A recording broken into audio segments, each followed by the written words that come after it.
pour toi, en quoi consiste donc justement la préparation mentale et comment elle est travaillée? Alors, elle n'a pas été travaillée de manière très individuelle lors de ma carrière dans les staffs techniques. Moi, j'ai pris quelqu'un, ça s'est fait un peu par hasard, puisque j'ai pris un thérapeute avec qui j'ai bossé plus pour des problèmes mécaniques au départ. D'accord. Et finalement, quelqu'un qui m'a beaucoup aidé sur la partie mentale ensuite. Euh, mais on voit que c'est le début dans le football, parce que quand tu vois des sports individuels, comme en athlétisme, le ski, j'entendais une skieuse la dernière fois qui expliquait comment ça se passait, le cheminement dans sa tête. Parce que là, on est sur des sports où il faut être hyper concentré pendant 3 à 4 minutes, voire moins d'une minute pour certains sports. Et, euh, et où ils font le cheminement de ce qui va se passer dans la tête. Visualisation. Exactement, ouais. C'est répétitif. Le foot, les gens disent ah oui, mais c'est pas répétitif, etc. Mais il y a des choses à faire, à travailler, comme le fait de se dire moi j'avais plus tendance à être comme ça d'ailleurs, pourvu que je la rate pas, quoi. Mhm. Pourvu que je rate pas de but. Ouais, ben, c'est mal parti déjà. Ouais. Alors que si tu te mets dans la tête, je la mets au fond. Ce que certains ont de manière, je pense, un peu innée, Voilà. parce qu'ils l'ont répété quand ils étaient jeunes et que c'est rentré, mais d'autres n'ont pas. Et quand tu l'as pas, c'est pas si simple d'avoir quelqu'un qui va venir t'aider là-dessus. Faut arriver à trouver la bonne personne, le bon coaching. Mhm. Me concernant, je l'ai expérimenté puisque je suis arrivé tard dans le milieu professionnel, donc déjà en plus pas formé à un certain stress. Mhm. Le stress est souvent lié d'ailleurs aux autres, donc jouer devant du monde, tout ça, donc il a fallu l'apprivoiser et je me suis rendu compte, oui, que tu peux vite être inhibé. C'est un terme qui fait peur. Surtout, il ne faut pas dire qu'on est inhibé, mais en fait, si tu l'es, quoi. T'as beau Ouais. dire non, je ne le suis pas, t'as beau dire non, j'ai pas peur. Et le plus problématique, c'est justement de se le cacher. Ce qu'on te pousse à faire d'ailleurs dans le sport de haut niveau, de ne pas dire t'as pas le droit d'avoir peur. En tout cas, c'était comme ça. Je pense que ça évolue un petit peu quand même, mais euh, ça reste quand même difficile pour le sportif de pouvoir se lâcher, et encore plus à l'intérieur du club. Mhm. Parce que si tu montes des faiblesses là, on va te dire bah non, t'as pas le niveau, donc tu vas pas pouvoir jouer. Le cas flagrant, c'est quand tu vois un joueur très très fort à l'entraînement et qui n'exploite pas ses qualités en match. Donc là, c'est qu'il y a un souci au niveau psychologique, Mhm. qui n'est pas une maladie, mais qui pourrait s'améliorer, mais dans ce cas-là, il faut bosser dessus, quoi. J'ai entendu que, comme tu es arrivé assez tard dans le foot, enfin, tu as fait enfin, tu as été amateur pendant assez longtemps, Ouais. tu disais que les joueurs, quand tu es arrivé, ils étaient plus préparés que toi mentalement. Ce que je Euh, pense. Je sais pas après. Non, disons, je sais pas si c'est le terme préparé, plus près. plus Mais préparés dans la tête, c'est non, ce mais que j'ai lu. j'ai peut-être dit ça, hein, mais c'est pas ça que D'accord. mais je pense que c'est plus près parce que tu es déjà dans un modèle depuis jeune où il y a une concurrence pour obtenir un job en fait, hein. C'est c'est vite, pas vital, c'est peut-être pas vital, alimentaire. Mais tu rentres à 15 ans, ton objectif c'est de passer de stagiaire après pro, et puis vivre de ta passion, mais c'est quand même déjà un métier. Donc tu es un peu préparé, tu sais ce qui va se passer en termes d'attente, un peu plus que quand tu débarques à 22 ans, un peu par hasard, et tu sais même pas si tu vas être pro. On va dire qu'ils avaient subi plus de situations de stress que toi, donc ils étaient par l'expérience mieux préparés. Ouais, c'est bien dit. Ça, Ouais, c'est pas mal dit pas ça. forcément Ouais. travaillé, mais qu'ils le travaillent Ouais. un petit peu, on va dire, pas Oui, naturellement, mais oui, parce que c'est clair que c'est pas travaillé. Ben, ça a commencé. Moi, le gros problème que j'ai eu quand je suis arrivé dans le milieu pro, c'était les blessures. Voilà. Donc, pour ça que j'ai eu la chance de trouver un thérapeute qui m'a bien aidé. Parce que j'avais tendon rotulien, on me disait opération, peignage tendineux, et ça va être compliqué. Mhm. Je vais le voir, il me fait du crânien, un peu de travail sur la zone, sur la fasciathérapie, c'est dérivé de l'ostéopathie. Et il m'a dit tu peux reprendre dans 2 jours. Ça faisait 3 mois que j'étais arrêté, je dois me faire opérer. Je dis bon, je suis assez cartésien, je dis, j'espère que ça va fonctionner quoi. Et Surtout pas donc je quand on reprends arrive. 2 jours après, il me dit tu vois, voilà, je mets en place un programme pour récupérer un petit peu tes qualités, et puis en lien avec le médecin du club. Et donc ça se passe bien, du coup je l'ai vu régulièrement. Et puis à un moment, l'autre outil, c'était d'être plus sérieux au niveau hygiène. Mhm. Et après, on a passé le cap aussi de travail un peu plus psychologique. On peut parler mental, psychologie, tout ça, pour moi, ça peut se différencier, mais c'est lié. Puisque certaines faiblesses peuvent quasiment presque être pathologiques à un moment si on se les cache.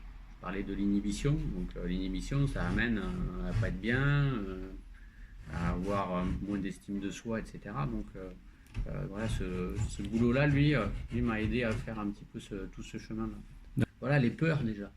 Voilà, quelles sont les peurs? Est-ce que si on arrive à les enlever avec des méthodes un peu, je vais dire, assez simplistes, hein, mais c'était par exemple, quand tu ne sentais pas bien, essaye de te dire de positiver. Donc positiver pour moi c'était le plaisir de jouer. Mhm. Où tu étais quand tu étais jeune, où tu te retrouves là en pro, c'est beau quoi. Ouais. Alors que si tu as tendance à voir le verre à moitié vide, tu vas être beaucoup plus négatif. Et c'est quelque chose qui est ancré parce que même en le bossant, ça peut revenir. Donc il faut continuer à le travailler. J'observe beaucoup ce qui se fait au haut niveau quand je vois certains joueurs. Prenons Messi. Hier, Messi met 2 buts. Ils ont quelque chose en plus. C'est-à-dire évidemment la vision du jeu, la technique, etc. Ouais. Mais sur cette je dirais froideur quelque part au moment de réaliser des gestes. Comme on prend Federer, Nadal, ils sont pas au très haut niveau par hasard. Ça c'est pareil, le mental d'un tennisman, tant qu'il n'a pas mis le dernier point, il n'a pas gagné. Nous au foot, allez, on se met derrière, on attend. Donc ils ont un mental qui est différent, mais qui, je trouve, qui est intéressant à étudier aussi. Ça se travaille plus en sport individuel, le Ouais. prépa mental que Bah, pour nous, c'est simple. le Hein. tennisman. Bon, les gars, il faut y aller, on ne va pas se faire marcher dessus. Et puis voilà, on n'a pas le droit d'avoir peur. Mm.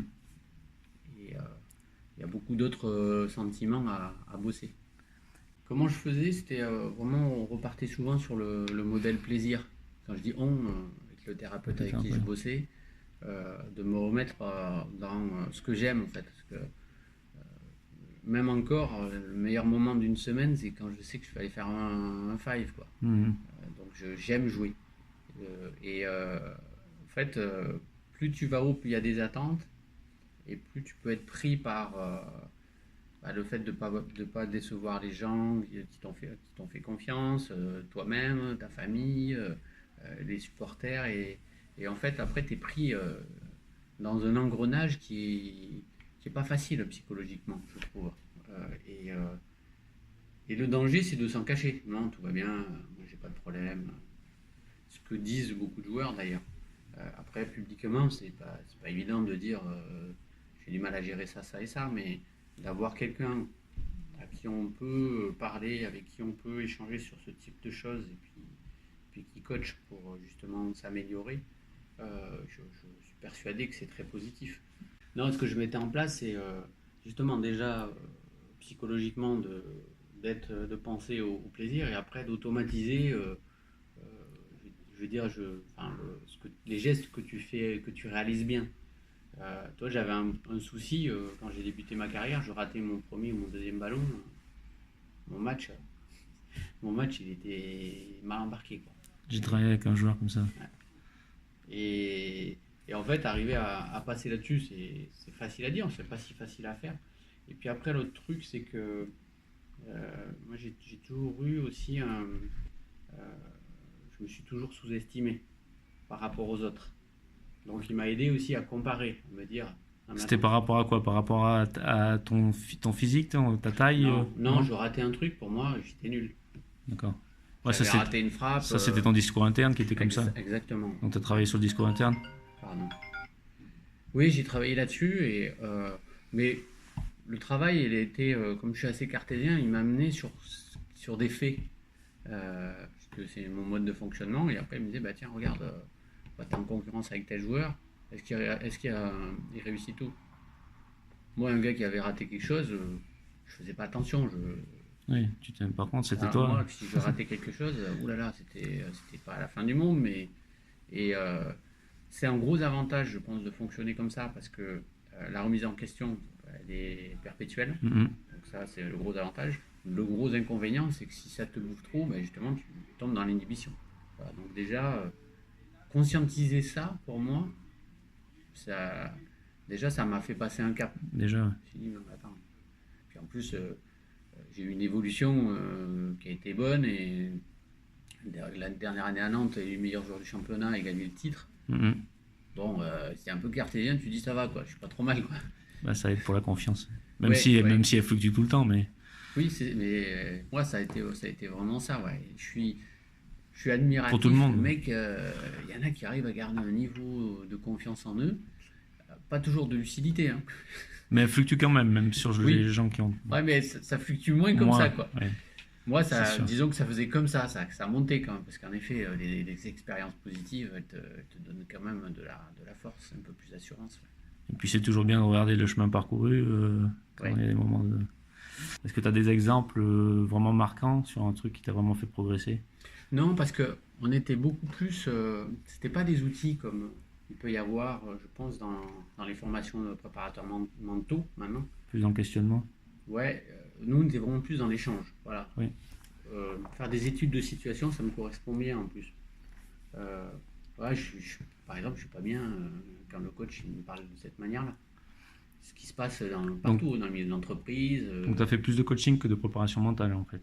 Ouais, Parce que moi je ouais, différencie les deux. Ouais, je comprends. Ce que j'appelle outils de préparation mentale, donc des Ouais. outils spécifiques qui sont utiles pour certaines situations. Et après le coaching, qui est plus dans le questionnement et l'échange sur d'où viennent mes peurs, Oui, oui. aller jusqu'au bout de. Et je suis d'accord, on est plus sur du coaching. Ouais. D'accord. Plus sur du coaching. Et puis, il y avait d'autres choses qui me paraissaient pas mal. C'était aussi comme on était plusieurs joueurs à travailler comme ça. Il y avait un joueur d'ailleurs, c'est Jean-Marc Chanet. D'accord. Jean-Marc Chanet, on jouait dans la même équipe. Et à l'intérieur d'un même match, on pouvait du coup un peu s'aider tous les deux. Quand il y en avait D'accord. un qui était un peu moins bien, il y avait un appui. Parce que Vous travaillez avec le même thérapeute? Ouais, D'accord. exactement. Et d'ailleurs, j'ai eu, lors de ma dernière année, dernière ou avant-dernière, à Dijon, quand j'ai joué à Dijon, Mhm. deux préparatrices mentales qui bossaient ensemble, qui sont venues, et je croyais pas trop, moi, à la préparation collective. D'accord.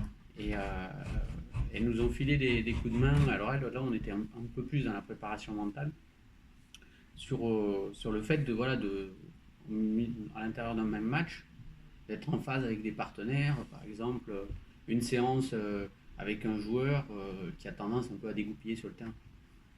Donc elle m'avait fait moi intervenir avec lui pour lui dire voilà dans quel état toi Eric tu es quand il y a un problème sur le terrain. D'accord. Et donc je verbalisais comment j'étais. Comme Lui- ça lui il disait ah oui d'accord ok parce que lui c'était s'il sentait Les un att- moment Un d'injustice. peu un travail sur les attentes respectives de qu'est-ce que tu attends de lui, qu'est-ce qu'il attend de toi et comment vous vous sentez dans le. Ouais et puis comment toi tu réagis. Elle a pris un cas où moi c'est vrai on m'énervait sur un terrain. Si tu vas m'énerver je vais essayer de gagner. Mhm. Donc justement, c'est ce que j'ai répondu. Moi, si je sens une injustice, j'ai juste envie de gagner le match encore plus qu'avant, quoi. Pour te serrer la main à la fin et dire t'as voulu me la faire à l'envers. Bon. Alors que lui, c'était plutôt, il voulait déboîter le mec. Et il prenait des rouges. D'accord. Voilà, donc ça a été un peu ça. Donc, et puis, c'est avec elle que j'ai appris le côté, voilà, le cerveau n'entend pas la négation. Un PNL. Et je me rappelle d'ailleurs qu'elle disait, par exemple, la phrase il ne faut pas prendre de but. Déjà, moi j'ai toujours rigolé quand les mecs disaient ça. Pourquoi vous croyez qu'on a envie d'en prendre? C'est les entraîneurs qui disent il ne faut pas prendre de but. Ok. Et puis il y a le gardien de chez nous qui lui dit ouais, mais moi je suis obligé de dire ça. Donc elle lui dit mais non, tu peux trouver une autre formule qui est positive. Donc il réfléchit, il ne trouvait pas. Hein, et elle lui dit bah, je vais tout arrêter. Si tu te dis je vais tout arrêter, tu es dans une démarche qui est positive, Mhm. alors que si tu te dis je vais pas prendre de but, c'est dans une démarche qui est déjà un petit peu négative. Voilà. Puis Comme il faut pas que je la rate, ou il faut que je la mette au fond. l'inconscient, il connaît pas la négation. C'est ça. Mais c'est vrai que quand on te le dit, après tu fais ah oui, mais on est éduqué comme ça. Je veux dire, même nous, avec nos enfants, on les éduque souvent en disant non, il ne faut pas faire ci, non, il ne faut pas faire ça. Et bon, j'essaye d'évoluer là-dessus. Du coup, tu fais attention à ça aussi. Ouais, je fais attention. Tu vois, nous, on travaille beaucoup là-dessus parce que le coach l'a met beaucoup en avant sur les croyances. On croit que, voilà. Ça, Ouais, c'est énorme, c'est- ça. Quand on ouais, casse une. c'est difficile à lever, hein, les croyances. Après, on les a toujours en soi, hein, elles partent jamais définitivement. Ouais, Il ouais. faut vivre avec et puis mettre en Mais place. déjà, enfin, moi, en tout cas, c'est toujours pareil, avec mon profil, une fois que c'est conscientisé, Ouais, déjà, ça va ouais, beaucoup mieux. c'est déjà bien. Euh, Ta croyance, ça peut être je suis trop petit, je pourrais pas gagner, quoi. Bah non, on va regarder, tiens, Messi, t'as vu comment il est pas grand? ou les croyances qu'on avait avant dans le foot français, les Allemands gagnent toujours, ou des choses comme ça. Ouais, ou- exactement. Ouais. Ça, c'est des grosses croyances énormes de. Mais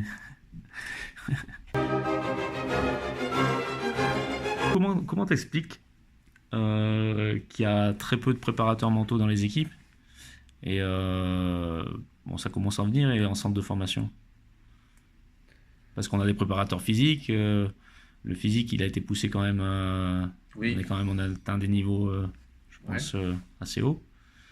Et tout le monde parle de mental, tout le monde dit souvent que les équipes ils ont des problèmes mentaux, Hmm. quel que soit le sport, surtout dans les sports collectifs, et pourtant on ne travaille pas spécialement ça et il n'y en a pas. Comment t'expliques ça? Toujours pareil. La peur, la France, après, je ne connais pas tous les autres pays, mais le mode de fonctionnement, je parle. En France, en mental égale maladie, quoi. Mental est associé à psychologie. Mhm. Par exemple, aller voir un psychologue, ça veut dire que tu es malade. Ça ne veut pas forcément dire que tu es malade, ça veut dire que tu es moins bien, tu as besoin de solutions. Et je pense que les jeunes vont être plus ouverts à ce genre de situation. Nous, on hérite quand même de ce mode de fonctionnement, de cet a priori depuis longtemps. Euh, donc, on a aussi des entraîneurs qui ont peur de ça, Mhm. pour les mêmes raisons. Hein. Tu es coincé, on peut dire toi hein, d'ailleurs, parce que dans le job, avec le fait que les personnes sont assez conscientes quand même qu'elles auraient besoin d'être aidées, et leur ego Mhm. qui fait que, non mais attends, se faire aider au niveau mental, donc psychologique, ça veut dire que je suis pas assez fort. Moi j'ai pris le truc inverse. Hein. J'ai banalisé la chose en quelque sorte dans mon activité. Quand je dis banaliser, c'est un coach. Moi, j'en ai eu un toute ma carrière, hein, donc, et ça a été médiatisé d'ailleurs. Tu l'as su, Oui. je connaissais peu, hein, mais et donc c'est pareil, c'est un outil que j'utilise. Et mon ego finalement, il en est, je dirais pas plus mal, puisque ça fonctionne bien. Moi j'ai envie que mon équipe elle soit bien. Bah, ça te permet de progresser, donc c'est Et ça puis, qui compte, c'est ce qui compte en fait. Et ce qui est sûr, c'est que ça doit être pire hein, quand tu es entraîneur, c'est que tu es focus sur ton truc, tu es dans ta bulle. Tu as quelqu'un d'extérieur, il va te faire sortir. Il va te faire sortir, hop, tu prends du recul. De sortir, d'avoir un avis extérieur, mais tu gardes la main, c'est toi qui décides. Heureusement, c'est comme ça je pense qu'il faut manager. Mais comme on en parlait tout à l'heure des outils, moi je trouve dommage que les mecs se disent cet outil-là, je veux pas le voir. À l'époque, donc quand je travaillais avec le thérapeute, j'étais quasiment tout le temps blessé et après plus blessé. Mais quand je dis plus blessé, quasiment plus du tout. Ben, ça n'a pas intéressé le staff médical de voir ce que Non. je faisais à côté. À l'époque, c'était Nantes. C'était Nantes. C'était pas Pareil, intéressant. je travaillais avec un mec sur le terrain et en vidéo. Ça les intéressait pas de voir ce qu'on faisait. Pourtant, j'ai proposé, moi. J'ai dit, Et quelle venez raison, voir. pour quelle raison Je pense que c'est la même raison que. C'est parce que, non, déjà, on a travaillé comme ça, on sait comment il faut travailler. Ok. Ce qui est vrai, puisque Nantes a toujours été. Un peu moins maintenant d'ailleurs. Et, mais il n'y a pas eu d'ouverture. Moi, je préfère qu'on me dise j'ai vu ce que tu as fait, ça me plaît pas. Ok, pas de problème. Ouais. Mais Le regarder au moins. exactement. Mais comme pour la préparation mentale, Mhm. tu as des gens, la plupart de ceux qui ne veulent pas en faire, ils n'en ont jamais fait. Mais après, attention, moi, la profession, c'est ce que je dis souvent, je trouve que c'est bien de se faire coacher, Mais je l'ai bien répété tout à l'heure, il faut avoir la bonne personne. Parce qu'il y en a plein. Hein. Coacher, il faut être bienveillant, il faut être vraiment porté sur les autres. Quand tu es porté sur toi-même, Ah, mais non, mais ça, c'est pas possible. ben oui, mais ça l'est. Ça arrive. Oui, oui, oui. C'est du vécu. Pour moi, si tu fais de la préparation mentale, soit c'est un joueur qui le fait seul, Mhm. donc pour lui-même. Si c'est en équipe, il faut que ce soit vraiment porté par le coach. Pas par le président. Hein. Donc ça se passe plus entre le coach et le préparateur mental. Et le coach mental, je préfère dire, que le préparateur mental à ce moment-là. Oui. Mm. Et pas. Faut que ce soit le patron. Le patron, c'est le coach du sportif, enfin de son équipe. Et on le voit, il y a beaucoup d'intérêt. Donc, intérêt veut dire chacun veut garder sa petite responsabilité ou sa grosse.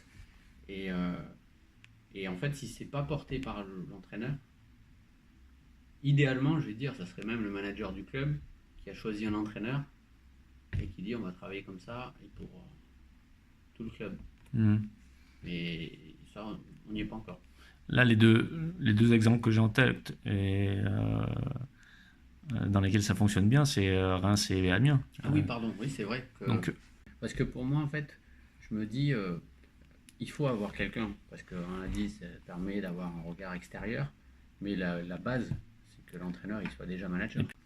Si l'entraîneur, il faut qu'il ait vraiment des bases, lui. aussi. Donc, avant d'avoir des bases, il faut avoir été coaché quelques années. Hein. Oui, après, s'il n'a pas les bases, voilà, il les apprend avec son coach. Oui, mais il faut du temps.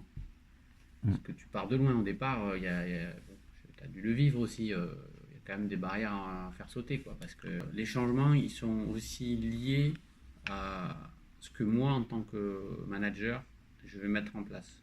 En lien avec le coach et de manière transparente. Hein. Ils savent que je bosse avec. Mhm.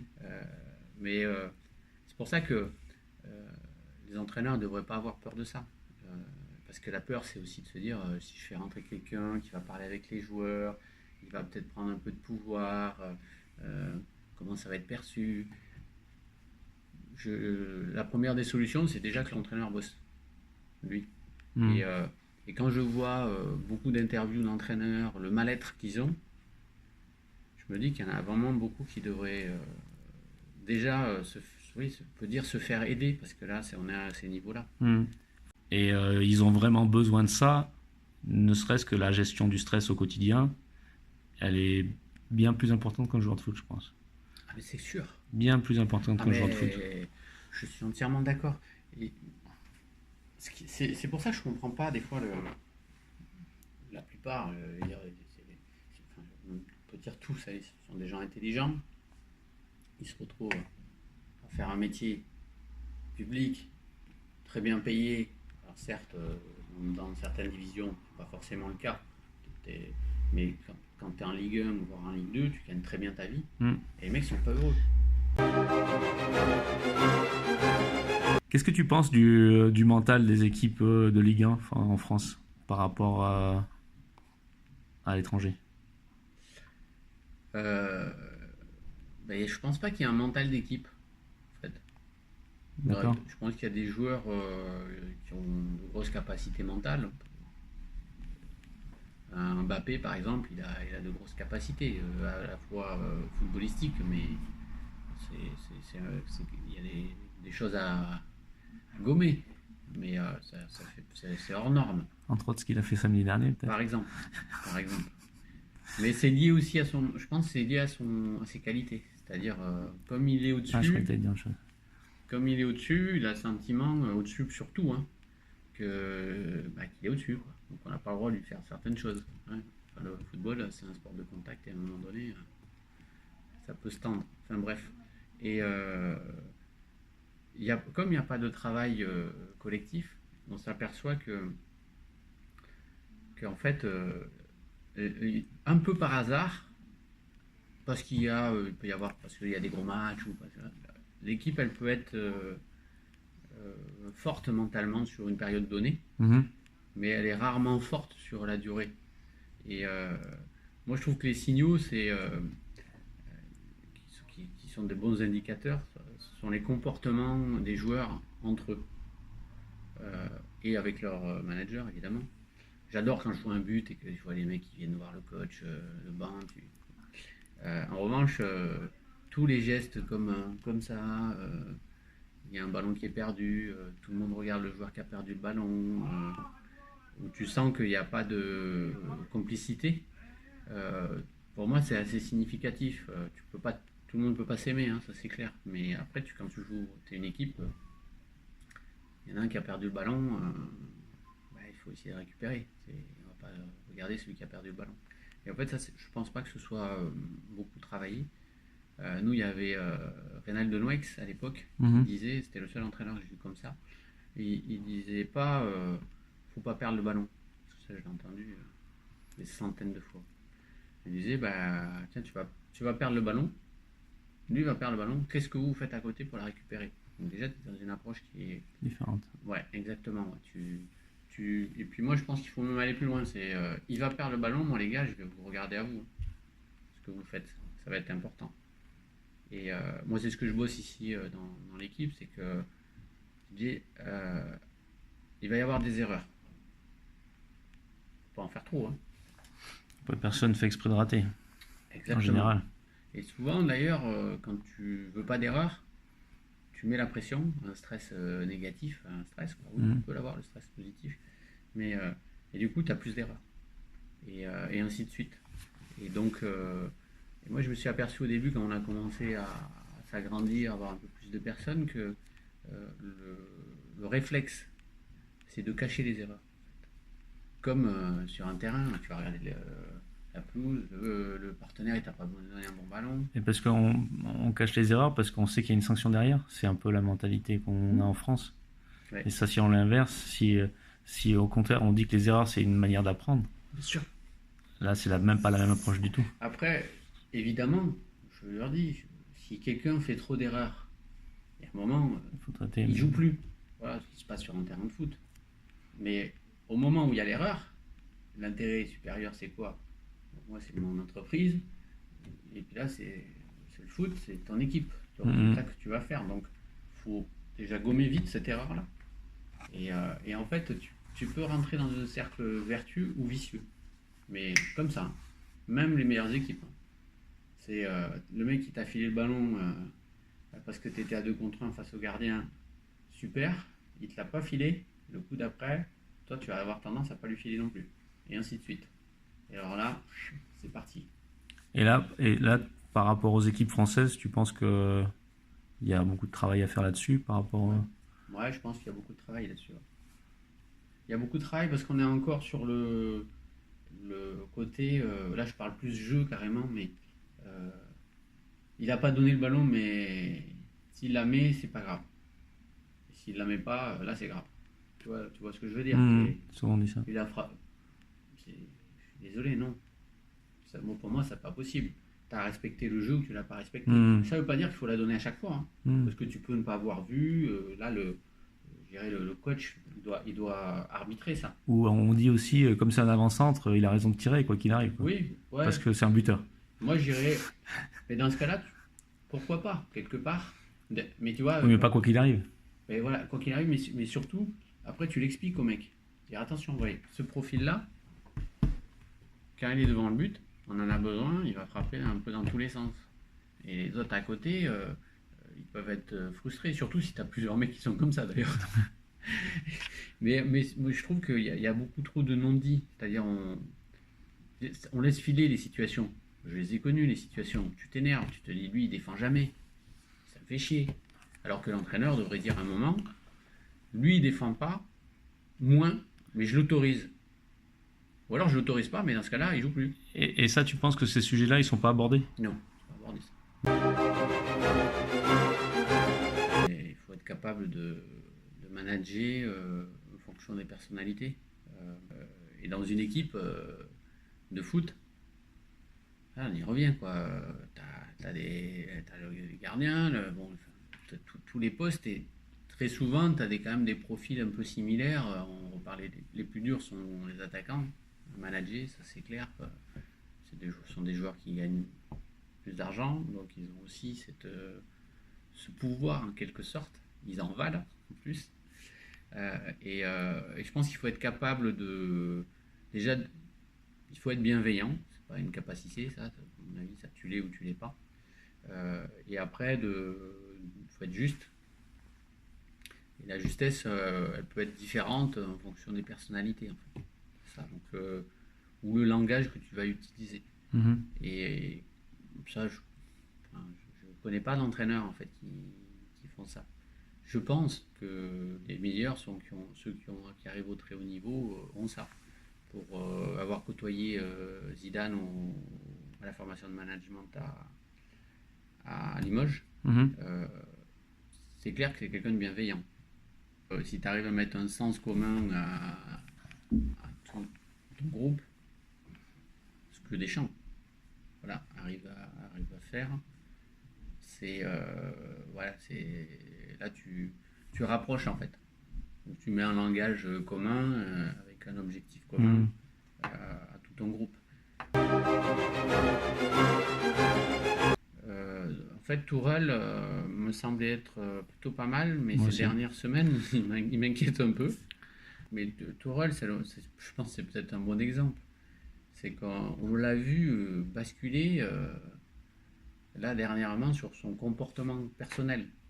Et ce que moi je travaille avec le coach qui il dit on n'a pas la télécommande pour les autres, c'est-à-dire qu'il n'y a pas l'organisation à Paris qui lui convient pour le moment a priori, mais pour le moment c'est pas en allant médiatiquement s'énerver, en étant expulsé que ça va régler les problèmes. Donc c'est là où quelqu'un Il a extérieur, perdu le contrôle. qui aurait un coach qui pourrait lui filer un coup de main, lui dire là tu commences à basculer un peu, ça lui ferait du bien parce que on voit bien qu'il est dans la mallette là. Parce que les indicateurs, ils étaient super bons jusqu'à là, puisque capable de mettre Mbappé sur le banc à Marseille, voilà, de dire aussi Oui, pareil à Rabiot. Donc voilà, à la fois dur et à la fois tu sens de l'affect avec les joueurs, mais pas un affect de manipulation. Tu sens cette bienveillance. Et moi je pensais qu'il pouvait gagner la Champions League cette année. Maintenant je gère une entreprise et il y a du coaching.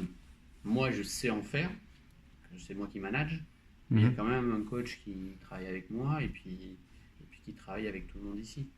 Donc, D'accord. ouais, en fait on a tous fait des profils de personnalité. Je sais pas si tu connais la process Oui, communication. si.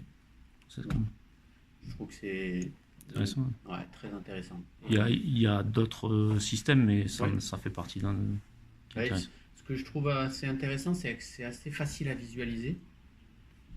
Tu comprends vite quel est ton mode de fonctionnement, quels sont les niveaux de stress. Donc toi, Et t'es plutôt quel profil? moi, je suis plutôt en base empathique Ouais, et puis phase persévérant. d'accord. Voilà. Et, en fait, moi, j'ai fait mon profil. Mhm. On l'a fait faire à toutes les personnes de l'équipe, mais tout le monde connaît le profil de tout le monde, y compris le mien. Et ce qui nous permet S'adapter. et puis de communiquer, d'avoir un langage qu'on essaye de rendre commun. Parce que voilà, l'idée, c'est que celui qui n'a pas la même base qu'un autre, il n'a pas le même langage maternel. Du coup, Quand tu le il faut sais, du coup, tu peux t'adapter un peu à chacun. Mais exactement, bah, tu vois, je leur fais souvent le parallèle avec le foot. Un buteur, ce que pensent les autres, normalement, c'est pas sa priorité. La priorité, c'est le nombre de buts. Je veux mhm. dire, comme un commercial, il faut, dans le vin, je le vois bien, il faut que je vende. Et dans une boîte et dans une équipe, on a besoin de ces Du personnalités-là. buteur. Mais on a aussi besoin de tous ceux qui sont autour, qui vont être peut-être plus dans le don de soi pour un défenseur en milieu défensif. Mhm. Et, euh, et le fait que chacun connaisse les attentes des autres, je trouve que ça permet d'avancer plus vite. Donc, j'aurais bien aimé connaître les profils de mes partenaires en fait. Certainement, ça aurait été intéressant Ah, pour mieux se comprendre. bah oui, que attendent, se disent ah oui, Eric, lui, il attend ça aussi. Il a ces attentes-là. Moi, je suis beaucoup dans le côté base empathique. Tu aimes la relation, tu aimes le côté tactile Mhm. aussi. Et ça a été dur d'ailleurs avec certains entraîneurs parce que justement, j'avais pas ce retour. Et c'est pour ça que je dis souvent, j'ai pas été managé, j'ai été entraîné, mais j'ai pas été managé. Et si l'entraîneur il le sait, ou si l'entraîneur travaille avec quelqu'un, il apprend à connaître les personnalités et à agir suivant. C'est ça. Et moi d'ailleurs, je leur dis, mais moi je veux savoir qui vous êtes. Parce que si vous ne correspondez pas à notre société, vous n'allez pas rester, je le sais, parce que moi je vais m'en rendre compte au bout de quelques mois, autant qu'on le sache tout de suite. Mhm. Donc, ça sert à rien de. Je vois bien, on dit il faut préparer les entretiens, etc. Oui, ok, mais je trouve qu'à un moment il faut aussi montrer qui on est, parce que sinon, tôt ou tard, on se dit bah non, j'avais rien à faire ici, quoi. Donc, je trouve que ça limite les erreurs de casting pour l'un et l'autre, Mhm. mais aussi ça fait gagner du temps pour avancer vite, quoi. Après, si on appliquait ça dans le foot, je pense qu'on gagnerait du temps partout. Moi, je pense aussi. Mais regarde, ça je le répète souvent aussi, c'est tu as beaucoup d'anciens sportifs, d'anciens coachs qui interviennent en entreprise.